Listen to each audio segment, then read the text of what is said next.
साल पहले मेरे पास एक पेशेंट आए थे जो फुल माउथ डेंचर लगाना चाहते थे और अपने सारे दांतों को निकलवा रहे थे। उनका नीचे का लोअर का केनाइन सबसे तीखा वाला और लंबी रूट का दांत जो होता है वो था, जो एक्सट्रैक्ट करना था मुझे उस दिन। तो उन्होंने बताया था कि वो बीपी की दवाई लेते हैं, तो बीपी की दवाई उन्होंने ले रखी थी। मैंने उनका बीपी चेक किया, उनका बीपी बिल्कुल ठीक था। सो आई बिगैन विद एक्सट्रैक्शन।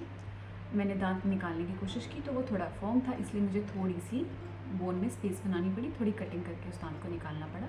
हल्की फुल्की ट्रोमेटिक तो वो थी, क्योंकि केनाइन की रूट बहुत लंबी होती है और पेशेंट की एज रही होगी लगभग लेट 50s में। और दांत निकाला, कॉटन का पैक दिया और पेशेंट को मैंने भेज दिया।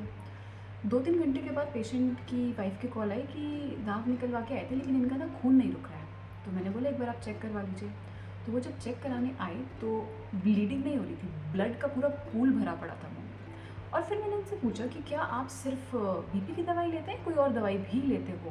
तो उन्होंने बोला हाँ मैं लेता हूँ और दवाई, मेरा कुछ साल पहले स्टेंट पड़ा था तो और कुछ दवाइयाँ लेती हूँ। तो मैंने चेक की उनकी दवाइयाँ, मंगवाई उनसे, तो देखा क्लोपिडोग्रेल लेते थे वो। अब यहाँ पे अगर ज़्यादा कॉम्प्लिकेशन हो जाती तो क्या होता?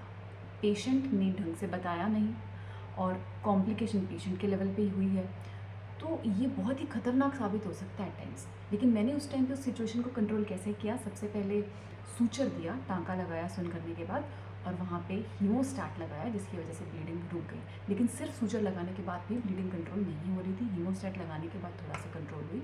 और मैंने उनको ट्रेनेक्सेमिक एसिड का डोज भी दिया था खाने का, जिससे कि थोड़ा कंट्रोल हो गया और वो वहाँ पे सिचुएशन कंट्रोल हो गई। लेकिन इससे ज़्यादा कॉम्प्लिकेशंस हो सकती हैं। मान लीजिए किसी को कार्डियक अरेस्ट हो जाए या हार्ट की कोई सिवियर प्रॉब्लम हो जाए, कि एनाफाइलेक्टिक शॉक में चला जाए, अगर पेशेंट अपनी एलर्जी की हिस्ट्री नहीं बता रहे। तो एज अ डेंटिस्ट हमारा फ़र्ज़ है कि हमें बहुत कुरेद के पूछना पड़ेगा पेशेंट से, क्योंकि वो नहीं बताते, क्योंकि पेशेंट नहीं समझते कि क्या इंपॉर्टेंस है मेडिकल हिस्ट्री की। और for patients I would say कि आपके लिए बहुत ज़रूरी है ये समझना कि अगर आप ये नहीं बताते तो ये कॉम्प्लिकेशन आपके लिए भी हो सकती है और आपके डेंटिस्ट के लिए भी हो सकती है। It can be life threatening. So